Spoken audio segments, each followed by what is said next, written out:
की जय। बंदी छोड़ कबीर परमेश्वर जी की जय। बंदी छोड़ गरीबदास जी महाराज जी की जय। स्वामी राम देवानंद जी गुरु महाराज जी की जय हो।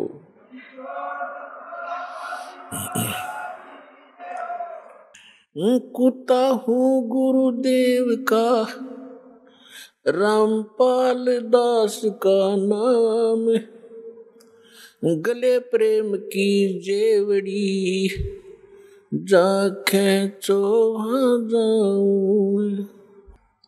परमपिता परमात्मा पूर्ण ब्रह्म सारी सृष्टि के रचनहार कबीर देव कबीर साहेब बंदी छोड़ कबीर परमेश्वर जी, ये आप सभी के पिता हैं, हम सभी के जनक हैं, पूरे असंख्य ब्रह्मांडों के ये पालक हैं। और पुण्यात्माओं, हम अपने पिता को भूलकर किसी अन्य से वो सुख, वो अपना राइट मांग रहे हैं जो कभी नहीं दे सकता, जो पिता दे सकता है। पिता अपने पुत्र पुत्री को अपनी सर्व संपत्ति दे देता है सहर्ष। पिता को छोड़कर यदि हम किसी रिलेटिव से ये आस करें, वो कभी नहीं हो सकता। ठीक इसी प्रकार हम अपने पिता को छोड़कर उस परम पिता सर्वशक्तिमान सर्वसृष्टि रचनहार कबीर परमेश्वर को छोड़कर हम अन्य भगवानों से वो डिमांड करते रहे, हमें सुख दे भगवान, हमें निरोग कर भगवान, आपत्तियों का निवारण करे परमात्मा, ये कभी नहीं कर सकते। एक समर्थ परमात्मा है जिसका आज तक हमें ज्ञान नहीं था, और वो यहाँ आकर 120 वर्ष रहे, अपनी महिमा बता भी गए और दिखा भी गए।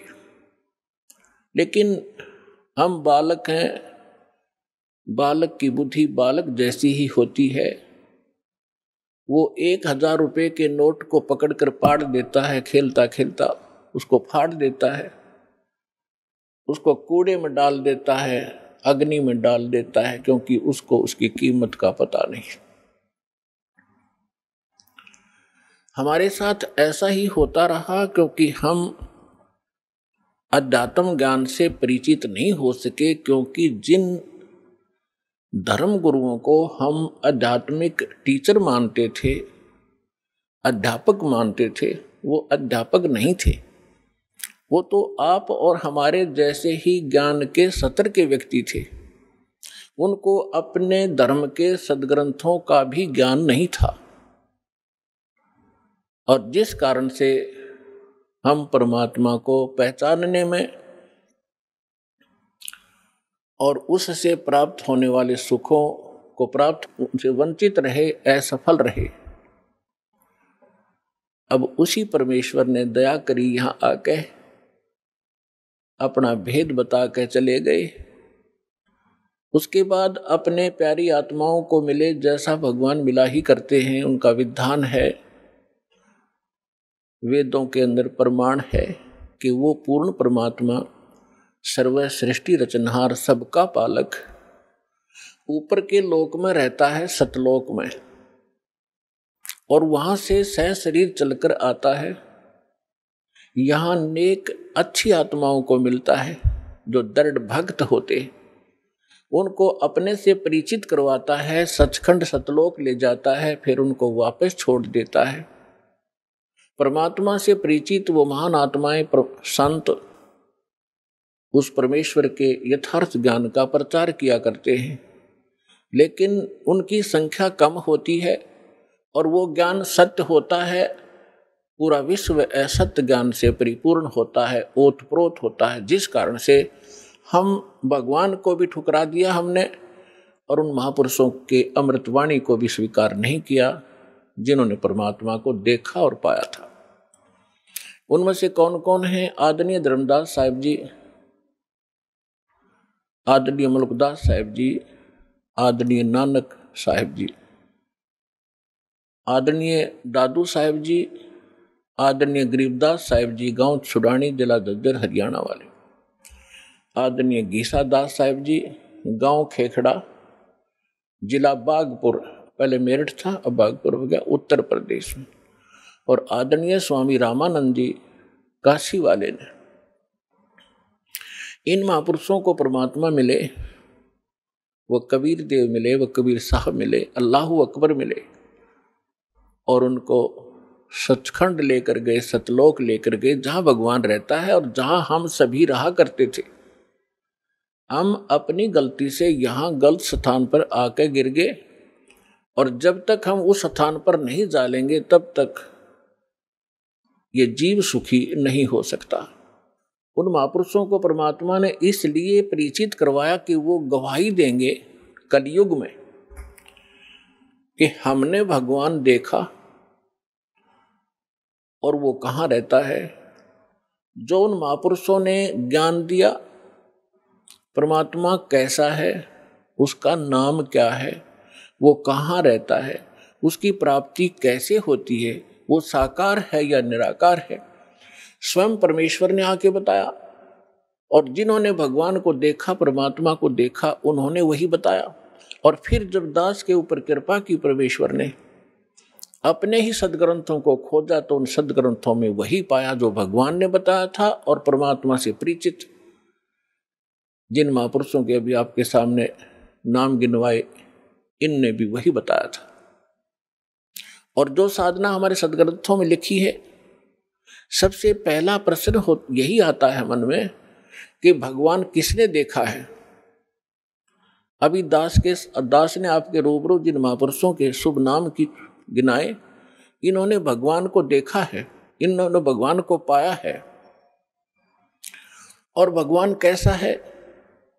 भगवान साकार है, मनुष्य दृश्य है, हमरे ही उनिहार है, हमारा सृजनहार। हमारा भगवान हमारे ही जैसी उनिहार का है, यानी मनुष्य दृश्य ही है, लेकिन उसके सामर्थ्य में और जीव के सामर्थ्य में दिन और रात का अंतर है। वो सर्वशक्तिमान है, सर्वसृष्टि रचनहार है, सबका पालक है, लेकिन है मनुष्य जैसा ही। फिर तीसरा आता है कि परमात्मा मिलता कैसे है। जैसे ज्ञान भी हो जाएगा, भगवान ऐसा है, भगवान वहाँ रहता है, परमात्मा ये सुख देता है, जब तक उसका समाधान नहीं मिला, उस स्थान को पाने की विधि प्रॉपर नहीं मिली, तो ज्ञान भी व्यर्थ है। तो अब वो साधना कौन सी है जिससे वो स्थान प्राप्त होगा, जो श्रीमद् भगवत गीता अध्याय नंबर 18 के श्लोक नंबर 62 में, गीता अध्याय नंबर 15 के श्लोक नंबर 4 में वर्णन किया हुआ है कि अर्जुन तू सर्व भाव से उस परमेश्वर की शरण में जा। गीता ज्ञान दाता अपने से अन्य किसी समर्थ परमात्मा की शरण में जाने के लिए अर्जुन जी को कह रहा है। और उसकी शरण में जाने से ही तो परम शांति को और शाश्वत स्थान को, शाश्वत स्थान मीन जिसका कभी नाश ना हो, सत्यलोक, अविनाशी लोक, अमर लोक को प्राप्त होगा। और गीता ज्ञानदाता अपने विषय में कहता, गीता अध्याय नंबर 2 के श्लोक नंबर 12 में, गीता अध्याय नंबर 4 के श्लोक 5 और 9 में, गीता अध्याय नंबर 10 के श्लोक नंबर 2 में, कि अर्जुन तेरे और मेरे बहुत जन्म हो चुके हैं, तू नहीं जानता, मैं जानता। इससे सिद्ध है कि गीता ज्ञानदाता अविनाशी नहीं है, और इसके साधक भी फिर अविनाशी स्थान प्राप्त नहीं कर सकते। गीता ज्ञानदाता 8वें अध्याय के 13वें श्लोक में गीता जी में कहता है कि अर्जुन मुझ ब्रह्म का केवल एक मंत्र है, और इसकी जो साधना करता है अंतिम सांस तक, मरते दम तक, वो इस ओम से मिलने वाली परम गति को प्राप्त होता है। ओम से मिलने वाली परम गति कौन सी है? ब्रह्मलोक। ओम ब्रह्म का मंत्र है। ओम के जाप से ब्रह्मलोक प्राप्त होता है। गीता अध्याय नंबर 8 के श्लोक नंबर 16 में स्पष्ट किया है कि ब्रह्मलोक में गए हुए प्राणी भी पुनर्वृत्ति में हैं, वो भी फिर जन्म और मृत्यु के इस चक्कर में गिरे ही रहते हैं।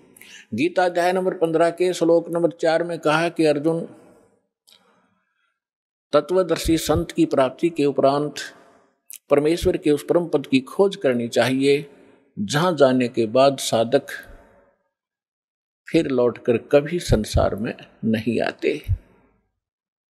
और जिस परमेश्वर ने सब ब्रह्मांडों की रचना की है, जिससे संसार रूपी वृक्ष की प्रवृत्ति विस्तार को प्राप्त हुई है, यानी संसार रूपी वृक्ष का 15वें अध्याय के अंदर एक एग्जाम्पल है, फॉर एग्जाम्पल, उदाहरण के तौर पे बताया है कि ये सारा संसार समझो उल्टा लटका हुआ संसार तुल्य है, वृक्ष तुल्य है।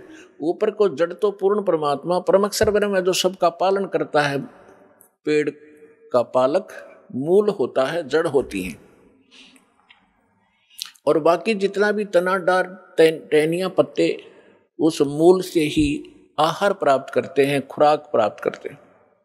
तो वो सबका पालक है और उसी ने सब ब्रह्मांडों की रचना की है, केवल उसी की भक्ति करो।